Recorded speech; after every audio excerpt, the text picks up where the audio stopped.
Today marks 21 days of the partial government shutdown, now tied for the longest shutdown in history. And while the two political parties fight over a border wall, 800,000 federal employees hang in the balance here, and that includes 16,200 federal workers here in Georgia. They are going without their first paycheck today. 11 Live's Latasha Givens is live in Midtown to explain how this is a real impact to families. Latasha.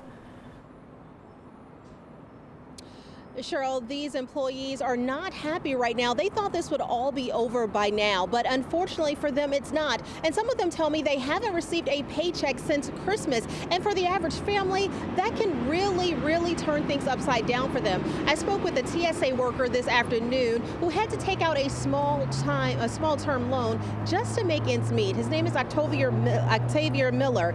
He's been a screener with TSA for the last 2.5 years. He has a long list of bills like daycare for his 11-month-old baby girl, along with rent, food, utilities, and gas. And he and some of his colleagues actually rallied yesterday expressing their anger. But Miller says they check their feelings at the door and have still shown up for work every single day that they have not been paid. But right now, he's fed up with legislators.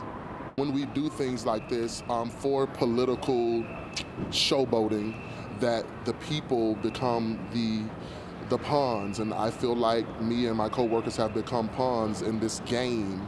If you need help, you do not need to feel isolated. As a community, I know that we will step up and try to help you.